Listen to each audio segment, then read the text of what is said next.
Hello and welcome to Beyond Cholesterol, how CardioZoomer and CardioGenetics change the game. My name is Adair Anderson. I'm the Product Marketing Educator here at Vibrant and want to go over some quick housekeeping items before we get started. All attendees are in listen-only mode, so if you have questions during this presentation, please submit them as a comment. We will have time at the end for Q&A. Also, this webinar is being recorded, and you'll get a copy of the recording and the slides after the webinar ends. And now I'm pleased to introduce you to Dr. Giovanni Campanile. Dr. Campanile is a Harvard-trained cardiologist at Lahey Clinic, Beth Israel Deaconess Medical Center, and Massachusetts General Hospital. He is the former director of the Dean Ornish Intensive Cardiac Rehabilitation Program and director of the Integrative Nutrition and Integrative Cardiology at the Chambers Center for Wellbeing. He is quintuple board certified in internal medicine, cardiology, and interventional cardiology, the American Board of Integrative and Holistic Medicine, and the American Board of Anti-Aging and Regenerative Medicine. Assistant Professor of Medicine at Rutgers, New Jersey Medical School, and has been instructor for doctors specializing in cardiology at Lenox Hill Hospital in New York City and Columbia University, Mount Sinai, Miami. Take it away, Dr. Campanile. Well, Adair, thank you for that kind introduction, and thank you, Chris. This is an honor for me to be able to present this, and it's my passion. My practice is dedicated to prevention and reversal of heart disease, and I've been working with Vibrant for many, many years, and I'm thrilled that they've come out with this new panel because these new panels have all the advanced lipid markers that help us not only to prevent disease, but also to reverse established disease. So we'll talk about how this new test called CardioZoomer and the other test, CardioGenetics, helps us in this regard. Next slide. So the goals of today's discussion are to introduce you to these tests. CardioZoomer checks things like metabolic risk, and we now know metabolism is fundamental to heart disease, redox risk or oxidative stress, omega fatty acids, endothelial function, lipids, of course, ceramides, which is a newer way of looking at risk, sterols and sterol balance score, inflammation, macrophage recruitment and plaque formation, and cardiac stress and clotting risk. Next slide, please. And the genetics helps us to determine markers that help us further evaluate a patient's risk. If we see they have certain risks in certain areas, then we can focus in on that, and it helps us actually personalize the treatment, including personalization of their cholesterol management, of their hypertension, of their drug metabolism, and these things are very useful for personalization. Next slide. So cardiovascular disease is huge. It's the number one killer of men, women, and postmenopausal women. Many surveys have asked women what they think their biggest risk is for death. And many women say cancer or breast cancer, but it actually is heart disease. And heart disease dwarfs the number of cancers we have. Not to belittle, the risk of cancer, but cardiovascular disease, we see over 1 million deaths a year in the United States and 20 million worldwide in the Western world. And it's a huge cost, a huge economic cost, and a huge cause of disease and suffering. Next slide. And the reason why we have cardiovascular disease is complex.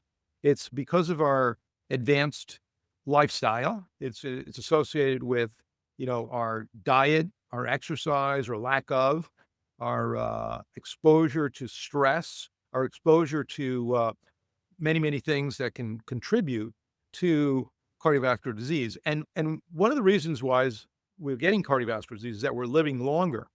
And so this is a disease that occurs more commonly as we get older. So the longer we live, the more likely it is we can get cardiovascular disease. So this is why we have to be more aware of how this comes up and what we can do to prevent it and reverse it. Next slide.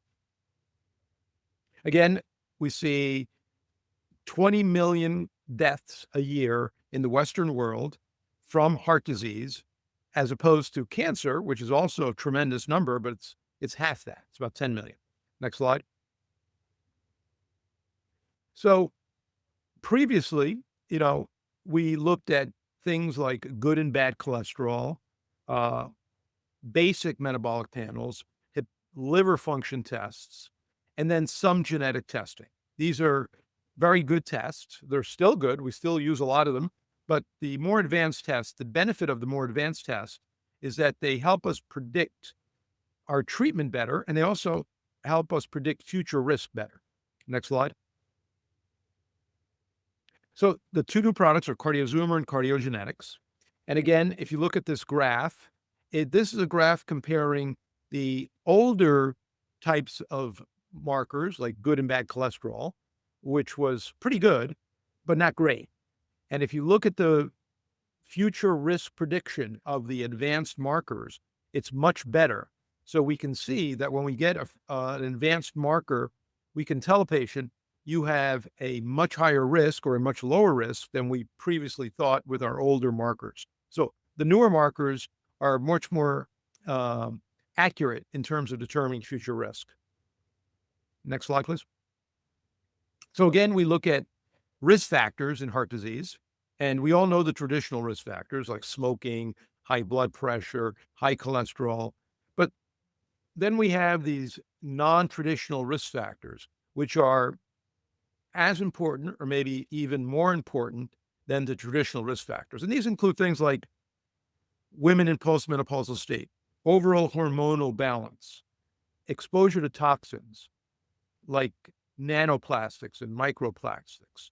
There was a study done in Italy looking at plaque removed from carotid arteries, and 100% of those plaques had some degree of microplastics in them.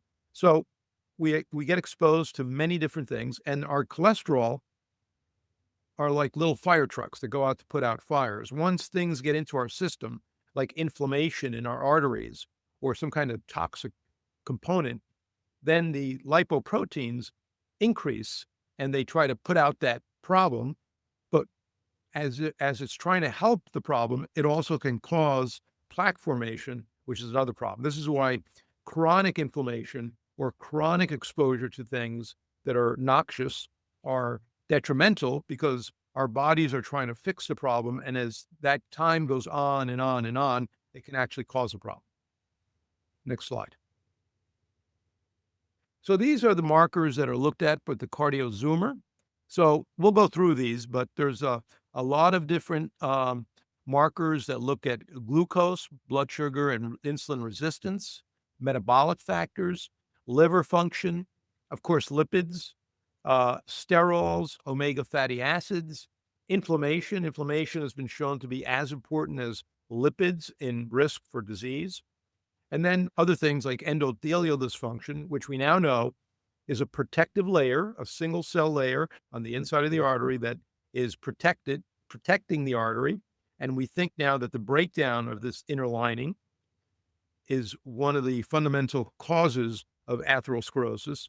And then there's another lining on top of the endothelium called the glycocalyx, which also is related to these endothelial function markers. Next slide. So genetics is very important because we can determine a patient's risk of certain things like abnormal heartbeats, for instance. We frequently look at genetics to see if a patient is at risk for sometimes lethal abnormal heartbeats, congenital heart disease, arteriopathy, which is the buildup of plaque in the arteries. Also, there's lung disease associated with heart disease and things called cardiomyopathies. That's either a weakness of the heart muscle or a stiffness, a thickness of the heart muscle that can also be very dangerous. So by looking at the genetics and someone's predisposition, it helps us focus more in those areas if patients have a higher genetic risk. Next slide. So again, we look at genetic markers of lipid metabolism, inflammation, and oxidative stress. And these are Again, when we see someone have higher genetic risk for these things, then it makes us focus in on these things a little bit better. Clotting and thrombosis, vascular function and blood pressure, and then very importantly, drug response, how someone responds to drugs. For instance, if someone gets a cardiac stent, we have a genetic test to tell us if they respond or don't respond to the medication that's given for that stent to prevent blood clots. If they don't respond well, then we don't use that drug. We use a different drug. Very important, because if you get a stent and you have a resistance to that drug, you can get a blood clot in that stent, and that could be life-threatening. So these are all very important facts. Next slide. So next slide, please. So the way the CardioZoomer works is it gives us not only the specific markers, but also gives us a risk score, both on the Reynolds risk and the Framingham risk score. And these are risk assessments to tell us if the patient is at low, medium, or high risk. And again, this is what a part of the initial evaluation of patients is very important to know if they have a low, medium, high risk. For instance, if someone comes and has a very low risk, then we don't have to use any of the very advanced testing.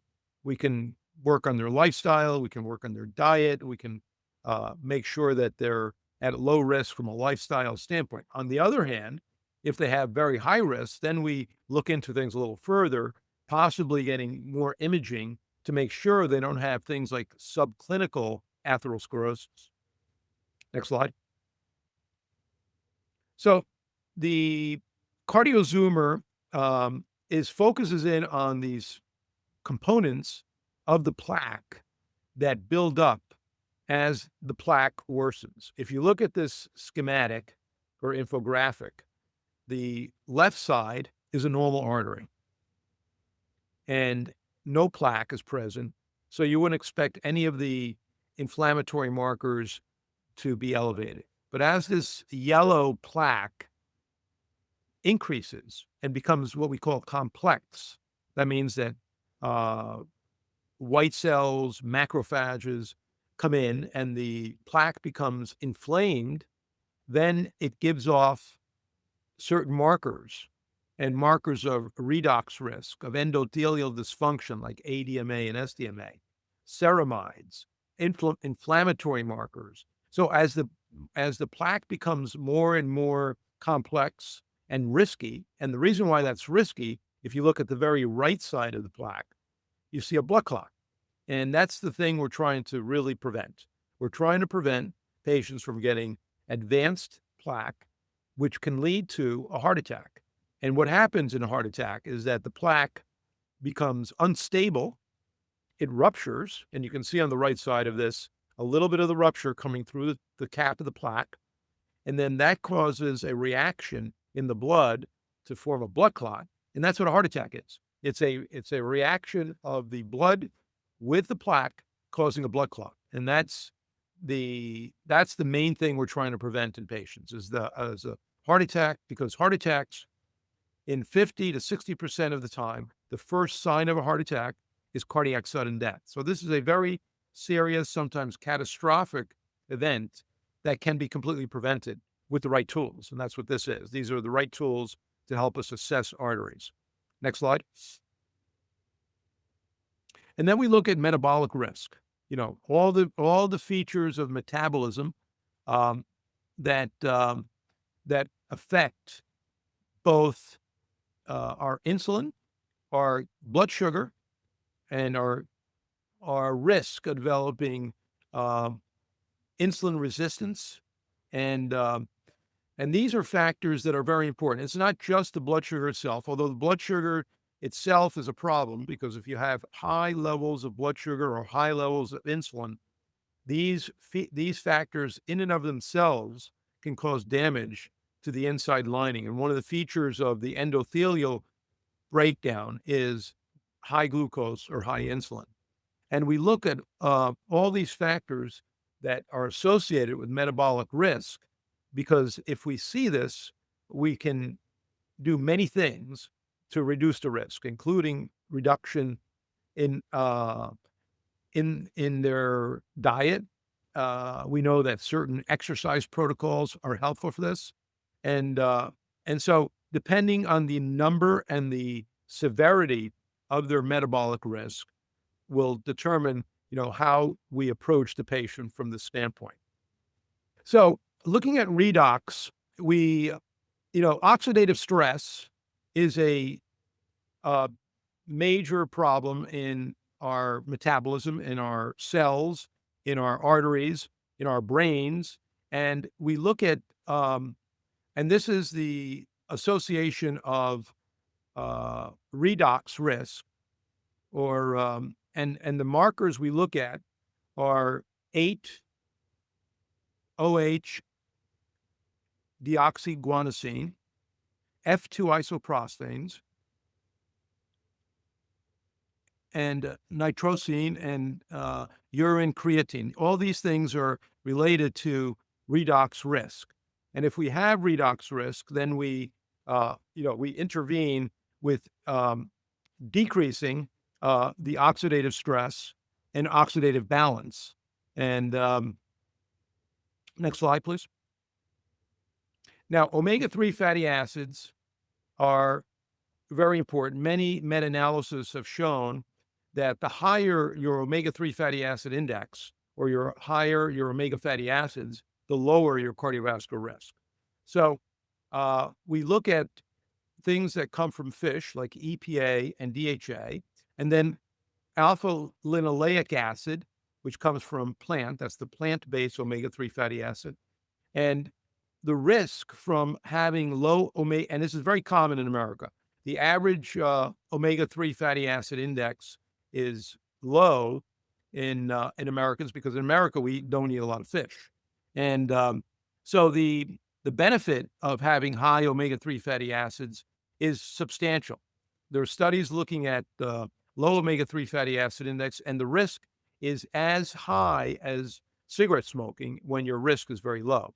And in certain populations, like Japanese, where they eat a lot of fish in Japan, and their omega-3 fatty acid index is very high. And the average in America is about 4%, while in Japan is about 8 to 10%.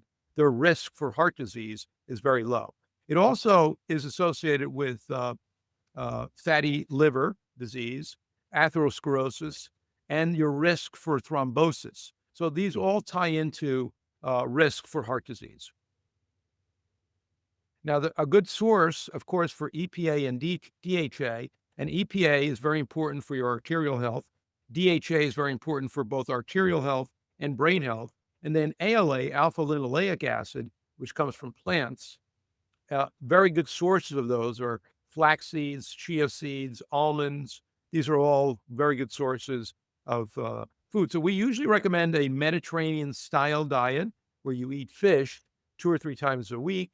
We usually recommend the SMASH acronym: salmon, mackerel, anchovies, and herring.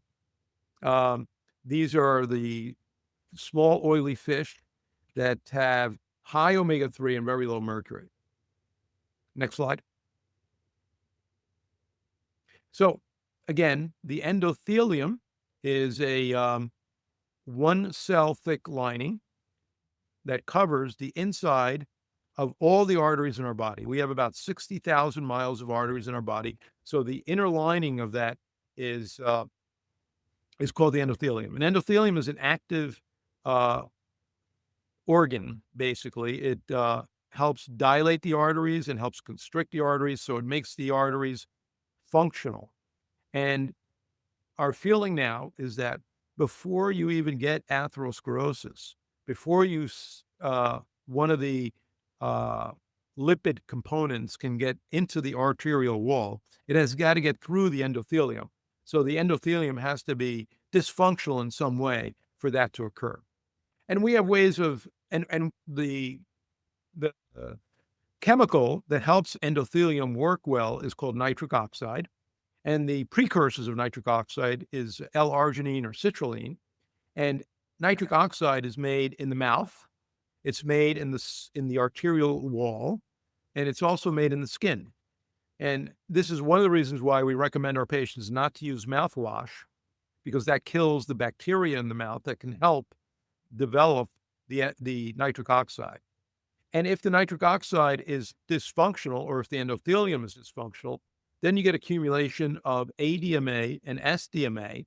And this is an indication that, the endothelium may not be functioning properly. And then we can look into this a little bit better, maybe doing some kind of functional test, like a Vende's or an endopath endothelial function test.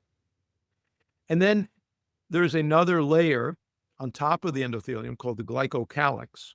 And this is like a hairy-like um, component that covers the endothelium, and it's also protective and also related to these markers.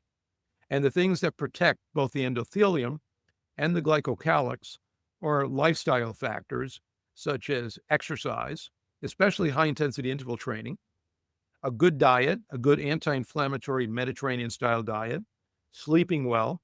All these things are very important for improving and maintaining the endothelium. Next slide. So again, the endothelium is very important and is a functional organ that protects the artery. And as we develop metabolic dysfunction, redox dysfunction, that can break down the endothelium and cause entry of lipids that are deleterious for the arterial wall. So once this arterial wall starts breaking down, that creates a nidus for plaque formation. And then once the plaque starts, then it grows on its own. And that's why we want one of the very good ways to prevent heart disease is by protecting the endothelium. Next slide. So lipids, again, the thing that has to happen before you develop any atherosclerotic plaque is that the lipids have to migrate from the inside of the blood into the arterial wall. And the data connecting elevated atherogenic lipids, such as apolipoprotein B and LDL cholesterol with atherosclerosis, is pretty consistent. And there's a huge amount of data in the literature. All the observational trials, the randomized control trials, and Mendelian randomization trials all lead to the concept of this lipid hypothesis, that the higher your lipids, the higher your apolipoprotein B, the more you're likely to get a plaque buildup. And this is very important because we not only have the problem with atherosclerosis is that we have patients that are inflamed, they have metabolic dysfunction, or they have redox problems. These all create the environment inside the arteries for more of these atherogenic lipids to accumulate. Endothelium glycocalyx breaks down, and then the lipids are ready to enter the cell. So this is what we need to address. We need to address all of these things at the same time: inflammation, metabolic issues, redox issues, and the lipids, in order to prevent or reverse disease. Now, the other factor that's a genetic factor is lipoprotein small a, or lipoprotein A. And this is about 20% of the population have this factor. And this is even more atherogenic than someone with just elevated apolipoprotein B or LDL cholesterol. And this can cause blood clots, it can cause plaque formation, and it can cause calcium accumulation on the aortic valve. So, and this is genetically driven, the LP little a. When we change our lifestyle, it doesn't affect LP little a, as opposed to apolipoprotein B or LDL cholesterol, which can get better with good lifestyle. And that's usually our first approach to patients. Unless they have a serious blockage in a serious part of their arteries, we usually try to maximize the benefit we can get from lifestyle before we turn to either drugs or other modalities. Next slide.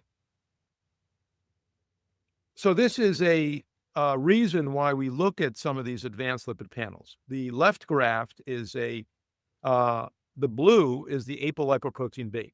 So every cholesterol molecule that can do damage has an apolipoprotein B attached to it. So apolipoprotein B is not only a marker of heart disease, it's also causative. The apolipoprotein B itself causes damage. And measuring apolipoprotein B is very convenient because it tells us about all these particles that have an apolipoprotein B associated with it. So it's directly related not only to ApoB itself, but also the number of particles that are in our bloodstream. The higher the number of particles, the more likely it is that the particles enter the wall of the artery and cause damage. And also, small particles, small bad particles, or ApoB, cause more damage than big fluffy particles. And so ApoB is a measure of all the particles. So it tells us if you have a lot of small particles, your ApoB level is going to go up. So it's related to the number of particles we have. And the size of the particle also holds true for the ApoA1, capital A1, which is a good particle. And that is something that indicates reverse cholesterol transport, or the extraction of cholesterol from the arterial wall. And that is why on the right graph, what we look at very commonly is the ApoB, capital A1 ratio. Now, this is a little confusing because capital A1 is good, while small a is not good. But this graph on the right, this is a meta-analysis of randomized controlled trials looking at heart attacks on the bottom and MACE on the top. MACE stands for major adverse cardiac events. So if you have a high ApoB A1 ratio, and that's usually above 0.6, then your risk for these things like heart attacks and deaths due to heart attacks and strokes are high. But the good news is, if with our treatments, either lifestyle change, medicines, or other treatments, we can get supplements. If we can get your ApoB A1 ratio low enough, your risk can almost go down to zero. And that's that green zone to the right and the front. Next slide. So ceramides are another factor that are associated with inflammation and elevated cardiovascular risk. Now, in the skin, ceramides are a good thing. So you may read about skin literature showing that having ceramides is good for the skin, but it's not. When it's elevated, it's another very important risk factor, and it's as predictive as lipids for a risk of heart disease. So this is another feature of the CardioZoomer, where we can see this added information about inflammation, and it also is an indicator of endothelial dysfunction in addition to the ADMA and SDMA. So very helpful. Next slide. Sterols are, and this is before CardioZoomer came out, I used another advanced lipid marker that measured sterols. And I think that was the only other one that did it. This is why I'm thrilled about the CardioZoomer, because this really helps us decide how to manage cholesterol. And so we look at desmosterol, lanfesterol, beta-sitosterol, and campesterol. So cholesterol can come into our bodies in one of two ways. Either our liver produces cholesterol, or through receptors in our gut called Niemann-Pick receptors, we hyperabsorb, or we absorb cholesterol and saturated fats. So by looking at these markers, we can tell what the balance is between those two things. And if we see that the production markers are higher, then we do things to reduce production or improve elimination of cholesterol by increasing LDL receptors. On the other hand, if the absorption markers are high, then we do things to reduce absorption. We can either manage the diet or we can give components that block the absorption. So this helps us determine what's best for the patient and personalize treatment, so we're not just guessing about what to do. So this is a very important factor on this new blood test. Next slide. So we get a Sterol, a balance test, and this tells us again which side of the equation someone is on. Some people are in balance. That means they do a little bit of production, a little bit of absorption. But if you're like this graph shows, you're an overproducer, that means your liver is just producing a lot of cholesterol, and you probably have a low amount of LDL receptors. So we would do certain treatments like statins or like PCSK9 inhibitors that either reduce production or increase LDL receptors that would help this. Next slide. So inflammation is very important. As you see in the top, this is a major study looking at, this is called the KANTOS trial, looking at inflammation. In this trial, patients had both high cholesterol and high inflammation.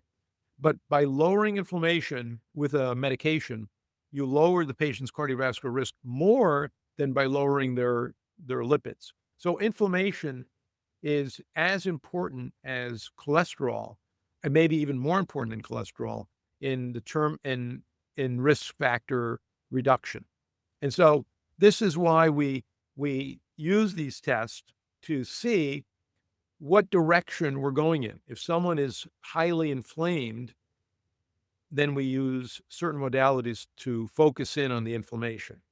And we look at things like hsCRP, homocysteine, which is an independent risk factor both for heart disease and dementia, and is also an indicator of endothelial function, IL-6, and that's the marker that was looked at in the CANTOS trial, and TNF-alpha. TNF-alpha is a marker that can go up with a variety of different inflammatory processes. And there was a study showing of people eating highly fat foods like an Egg McMuffin, and it showed that the TNF-alpha goes up and stays up after eating something like that for 2 or 3 hours. And again, our bodies can manage that sort of thing if we do this occasionally.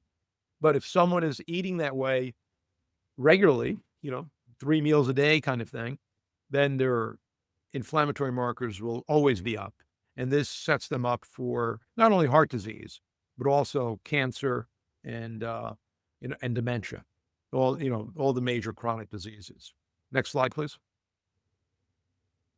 So hsCRP is a way of measuring body inflammation. Anything that causes inflammation in the body will cause the CRP level to go up. But an elevated hsCRP is very indicative of future risks of heart attacks and strokes. So it means that your body is inflamed for some reason. So if we see this, we usually look for the source of inflammation. And so we do a thorough history on our patient, including a history of their gut health, because the gut is a very common source of inflammation.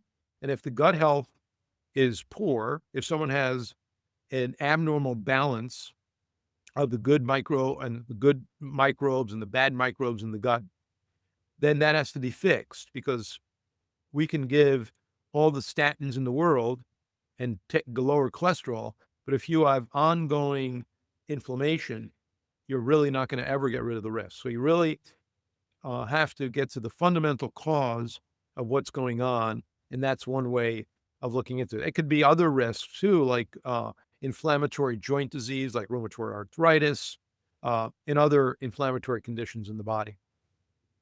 Next slide.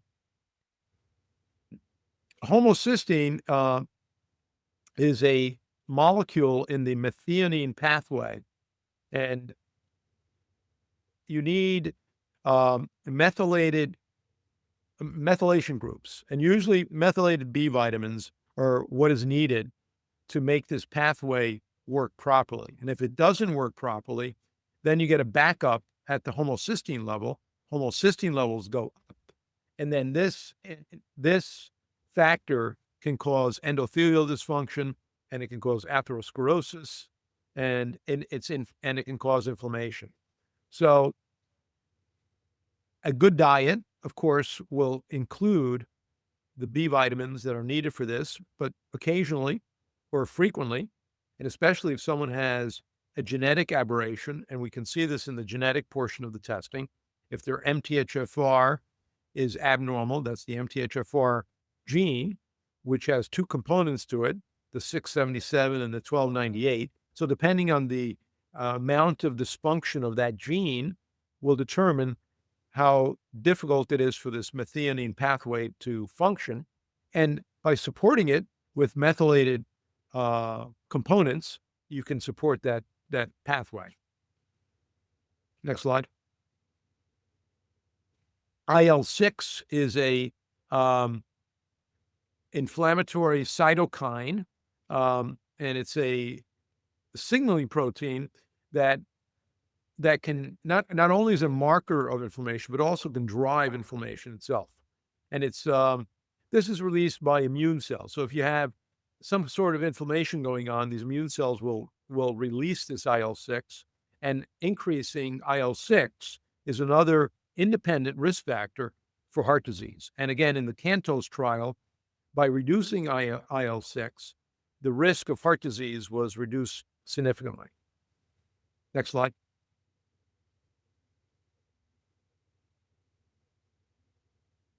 So TNF-alpha, or tumor necrosis factor alpha, is another inflammatory cytokine, as we discussed already, and this is this is another marker of inflammation, but it also can directly damage the endothelium.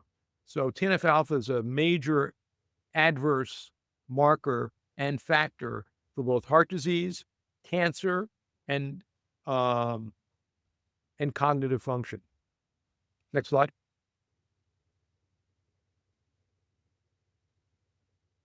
So what happens when we start getting a nidus of plaque is that the macrophage gets recruited. That's a white cell that comes in, and what it's trying to do is trying to get rid of the components of the lipids that are gone into the cell.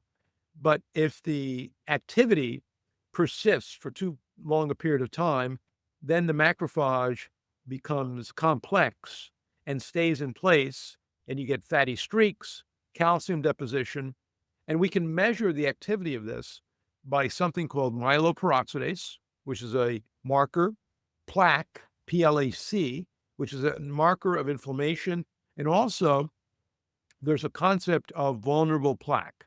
When the plaque builds up in your artery, it has a cap on it, a fibrous cap. If that fibrous cap is thick, it's relatively stable. If it gets thin and prone to breakage and prone to heart attack, then the plaque number goes up. So plaque is a marker not only of inflammation, but also of the vulnerability of the plaque. And then oxidized LDL is the form of LDL, basically a rusted LDL, an oxidized LDL, that can get into the cells and cause severe damage. So these markers are very important to know about because it tells us if someone has unstable plaque. Next slide. So NPO, or myeloperoxidase, it's a marker of the oxidative stress and damage to the arterial walls. So what we really want to know, we don't have great imaging techniques to tell us if a plaque is vulnerable and it's about to break. So this can help us predict. And if we see this, if we see elevated myeloperoxidase in someone with plaque, then it raises a red flag that we have to be more aware and more proactive in reducing their risk and reducing their inflammation. Next slide. Again, PLAC or LPPLA2, two names for the same thing. This is a arterial-specific inflammation, as opposed to CRP or HSCRP, which can be inflammation anywhere in the body. When you see elevated PLA2, it usually indicates something going on in the arteries themselves. And again, if we see this and we know someone has plaque in their arteries, it raises a red flag that they could be going towards rupture. And that means a pre-heart attack situation. Next slide. Oxidized LDL is the form of LDL. If LDL is floating around in the body and then gets oxidized, it's a unstable LDL that gets, when the macrophages see this, it sees it as an abnormal cells and engulfs it. So it makes the plaque get worse. The macrophages are trying to protect you, but at the same time, as this oxidized LDL fills the macrophages, then the macrophages are becoming more and more complex, and that's where we get a complex plaque formation in the arteries. Next slide. So clotting is another big factor in heart disease because that's what leads to heart attacks is clotting. And and also cardiac stress. There's a peptide called proBNP or brain natriuretic peptide that is released by the heart if there's stress on the heart. If the heart is weak, is not working well, is some kind of abnormal heartbeat, the proBNP goes up. So this gives us an idea that there may be something not functioning well with the heart. D-dimer, we measure this as a clot risk indicator. If someone has a clot either in the heart or in the lungs, a pulmonary embolism, their D-dimer can go up, and that indicates this, what's going on. Troponin is a marker of damage to the heart wall muscle. If the troponin goes up, that means that there's not enough blood flow going to the heart wall muscle. And that can mean a blocked artery, a heart attack, makes the troponin go up, and that's the same with the creatinine kinase. It's another marker of damage or stress to the heart muscle wall. Next slide. Again, BNP, the brain natriuretic peptide, is a marker of all-cause mortality. As BNP levels go up, all-cause mortality goes up. And this is because it's a marker of heart function. When we see somebody with heart failure or a weak heart muscle, we use the BNP as a marker that they're stable. And then if it goes up suddenly, then we know they're becoming unstable. The other way we use this is if someone gets short of breath and we're not certain why they're getting short of breath, because shortness of breath can come from the lungs or it can come from the heart. And we do a BNP. And if the BNP is normal, then it's usually not a heart function problem. On the other hand, if we see it go significantly elevated, then it's an indicator that the heart is the problem. So it makes us look at the heart in a better way, like with an echocardiogram or some other imaging. Next slide. D-dimer, again, is a marker of blood clots. And you can see this in all types of diseases, like heart disease, kidney disease, giving birth, people that are sedentary, some infectious diseases. It's a general inflammatory marker. And but if we see the D-dimer go significantly elevated and someone has shortness of breath or chest pain, then we look at things like pulmonary embolism or blood clot in the lungs, or sometimes blood clot in the heart. You know, during the COVID crisis, which caused a lot of vascular disease, when the vasculature became inflamed and blood clots formed, we see the D-dimer level go up. So it's a marker of this kind of vasculopathy. Next slide. I think we already.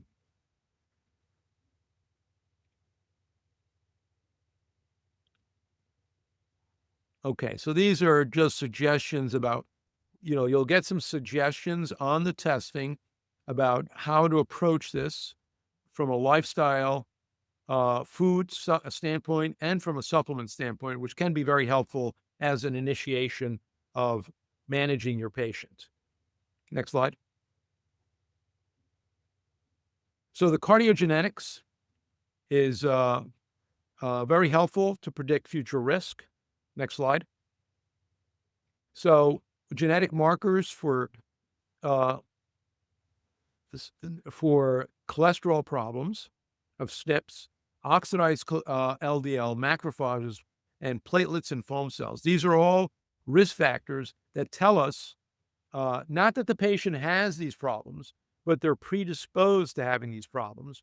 And so it makes us look for issues associated with these problems a little bit more readily. That's what the genetic markers do. And you only have to do the genetic markers once. Genetics don't change. So if we see that a patient is highly susceptible to one of these inflammatory markers or LDL cholesterol or LP little a, then we measure those things. So we measure the LP little a, or we measure the oxidized LDL, and to see if they actually have it. And so it can direct us towards focusing in what category a patient falls into. Are they inflammatory? Are they metabolic? That kind of thing. Next slide. And again, it can tell us to look at a patient from an endothelial dysfunction standpoint. Do they have endothelial dysfunction? So this will tell us they're predisposed, and we'll look for the endothelial dysfunction, or atrial fibrillation. Atrial fibrillation is an abnormal heartbeat that comes from the top part of the heart. Very important because it's a risk factor for stroke.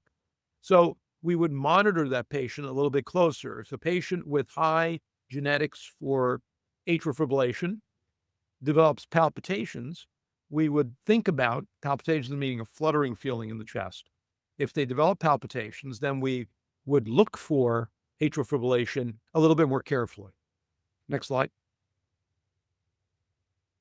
So again, we see predispositions for nitric oxide synthesis, which is the chemical that's very important for endothelial function, vascular health, vascular remodeling. That means that the patient is prone to having more problems if they develop cholesterol plaque formation, vascular tone, which is related to high blood pressure, more constriction, more high blood pressure, metabolic risk, and atherosclerosis itself. So again, this is all part of this risk stratification strategy in looking at our patients. Next slide. And drug metabolism, super important because it can tell us, if we have a drug metabolism analysis and we're thinking about putting a patient on a drug, we can look at their genetics and tell us if they're going to be prone to react poorly to that drug, in which case would you would use a different drug or something that won't give them a problem. It helps us prevent side effects to drugs, and which is very important. Next slide. And again, we look at metformin, statins, Zeti or ezetimibe, niacin, clopidogrel, aspirin, ACE inhibitors, all drugs that are used quite frequently.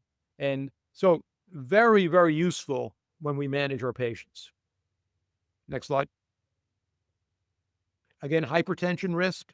Hypertension is the number one reason people go to doctors. And this tells us if someone has angiotensin II receptor problems, angiotensin converting enzyme issues, angiotensinogen. When we see this sort of thing, blood pressure is very difficult to control sometimes. So if we can get a heads up and predict how the patient will respond to certain modalities like salt restriction, like diet, or certain medications, it will help reduce the number of drugs we have to trial and error with, because before genetics, it was only trial and error with hypertension. Now with the genetic information, we can be a little bit more accurate in our prescription. Next slide. So this is just goes along with this. We probably can go to the end if we want to take questions, because I think we're over the time. So thank you. If anyone has any questions, I'll be more than happy to answer them. All right. Thank you, Dr. Campanile, for that phenomenal presentation. I can tell you do this all day, every day, because your knowledge is so extensive. We do have a couple of questions that came in through the chat. The first one is, can you explain the clinical rationale for including troponin and D-dimer in a preventative screening panel, given these are typically secondary care investigations for acute cardiac thrombotic concerns, at least in UK practice? Also introduces significant interpretation challenges in apparently well individuals and potentially medical, whatever that word is, implications. Medical legal. Medical legal. Yes. I mean, I guess there are some theoretical medical legal problems, but, the way we look at this is good patient care trumps medical legal issues, right? So if a patient has elevated troponins, high sensitivity troponins, which are different from the older troponins we used to use, then that means that they probably have some stress going on with their heart arteries. And so it lowers our threshold to be more proactive. If we do this test and we see that their troponins are elevated, that patient is at high risk. And so we either have to address it immediately and see what's going on, and it's something we want to know about. Not all patients present with typical crushing chest pain. More typically, a patient comes into your office and says, every once in a while I get short of breath, I can't go up the stairs, and now I'm getting a little here. And especially women, we have to focus in on women. Women tend to have atypical symptoms. So when someone comes in with atypical symptoms into your office and you do a test like this and a troponin test, yes, I mean, if that patient's having acute myocarditis, you should do an EKG, first of all. And if the EKG doesn't show an acute infarct, then, you do the blood test. And if the troponins are elevated, then that means that patient has some sort of ischemia going on. It could be small vessel disease. If you have small vessel disease, and women tend to have more small vessel disease than men, that can cause chronic elevations of the troponins.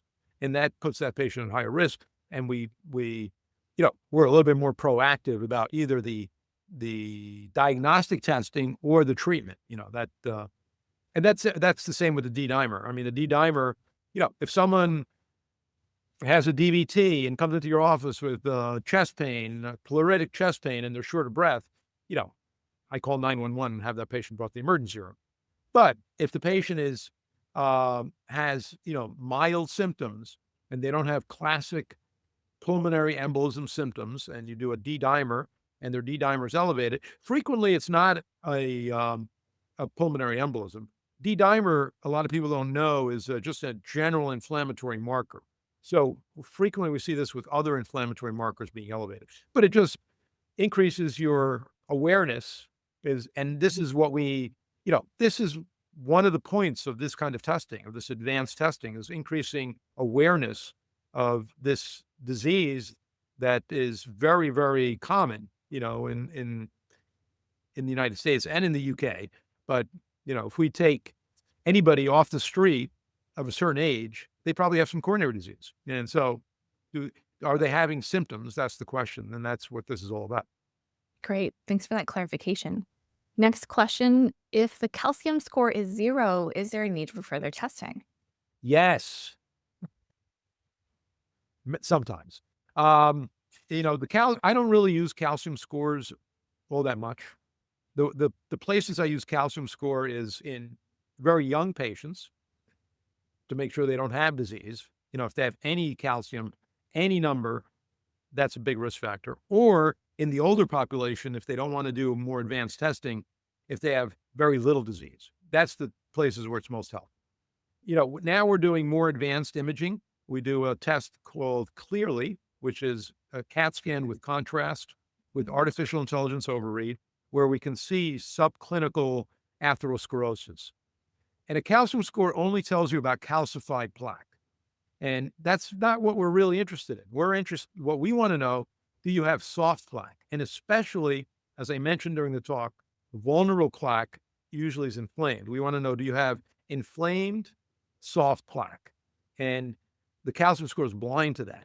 And we're now seeing maybe 15 to 20% of people with zero calcium scores that have significant soft plaque. So, of course, everything has to be picked properly for the patient, but my preference is to do a CCTA or a CTA of the coronaries with contrast, with artificial intelligence overread.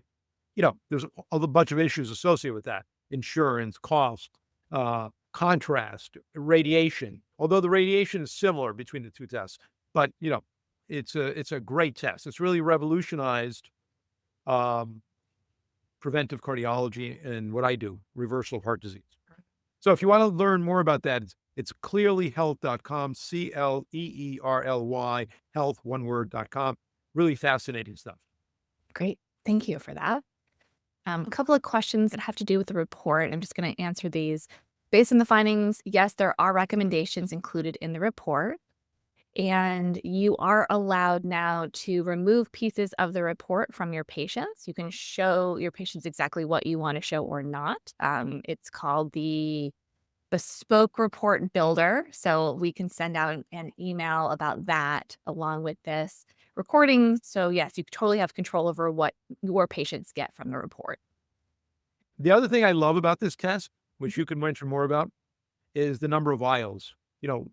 When I used to do advanced markers, sometimes patients will get 15 vials drawn. I think with both the CardioZoomer and the CardioGenetics, what's the number of vials that are drawn?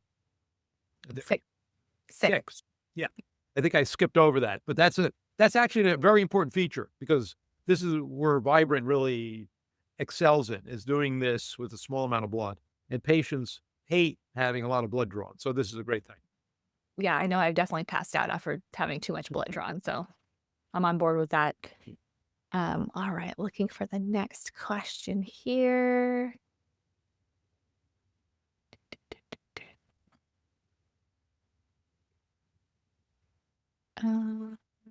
All right, next one here. Do you find small dense LDL, small LP, LDLP to be a high value marker?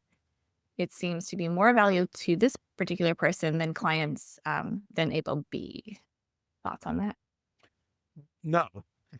And the reason is that ApoB is probably the most studied and the most predictive marker of cardiovascular risk than anything else we have. And especially the ApoB capital A1 ratio. And also, it is a marker. It's also a marker. When you look at ApoB, you're actually looking at the LDLP. Because if you remember that graph I showed you, every single particle that's atherogenic has an ApoB attached to it. So LDLP is a particle number assessment. And the more particles you have, the more ApoB you have. So ApoB is an indirect measure of particle numbers, and it's also an indirect measure of the size of the particle, because the more small particles you have, the more particles overall you have, and the higher the ApoB. So that's why ApoB is such a neat way to look at things, because it gives you everything you really need to know. As the ApoB tells you, do you have high ApoB that's atherogenic? Do you have elevated LDLP, which I also measure separately, and small dense LDL, which I also measure separately. But you need this. I think it's good to know everything, because there's this concept of residual risk when we get the ApoB down to a certain level, and there's certain things that increase the LDL particle number and decrease the size, like metabolic problems tend to do that more. So if we see residual risk from those after we get the ApoB down to where we want it to be, then we do further recommendations to patients, like get on a very low carbohydrate diet. High intensity interval exercise seems to be selectively good for these things. So it does have value, but if I had to pick one thing to do, it would be the ApoB. Got it. That's so clear. Thank you. And we're at the top of the hour. Do you have time to go over a couple more questions before we end, or should we end here? No, I can do a couple more. Okay, perfect. Someone sent this message twice, so I'm just going to address it real quick. Someone wants the opportunity to meet with Vibrant clinicians to discuss how they can replace their current lab panels with the Vibrant CardioZoomer. And absolutely, you can schedule a consultation with a member of the clinical team. Once you're a Vibrant ordering provider, you just log into the portal, and in the upper right-hand corner, there'll be a button to push schedule a clinical consult. All you need is a lab result, so in a session ID in order to book one. So, and there's a place to say what you want to talk about. You just type it in there. Like, I would like to talk about this in that. So you don't even have to order before you do the booking, just like order any test, basically, in order to book a consult. So yes, absolutely. We're here to talk to you about this. All right. Next question.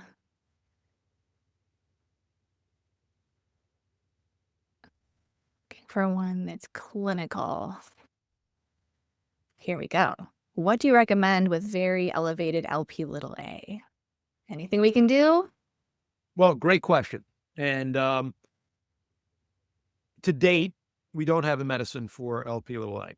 It's being worked on. The current chemical that's being looked at is in phase 3 trial, and it looks promising. Can reduce LP little a maybe 80%. What we don't know yet is, does it reduce outcomes? Does it help outcomes? Because anything we use, even for cholesterol or for LP little a or anything of these things, it's not just lowering the number. We want to know, does it reduce your risk of a heart attack, or does it reduce your risk of outcomes? So that part is not known yet. And the information from phase 3 is being delayed. So I'm a little concerned that they're having issues with the outcomes data. But what I currently do when I see somebody with LP little a, it's a multiplier of risk, basically.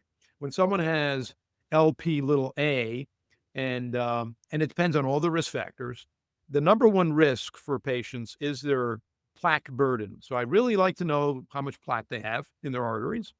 And if they have a significant amount of plaque, and they have LP little a, and they have elevated ApoB. So if I were getting the ApoB down to, let's say, 60 or 50 in someone without an LP little a, I would get it down to 40 with someone who has an LP. I just a little bit more aggressive in reducing the risk factors that we know will make a difference. And one of the medicines we use, the PCSK9 inhibitors, these are the injectables, and fascinating, very effective drugs.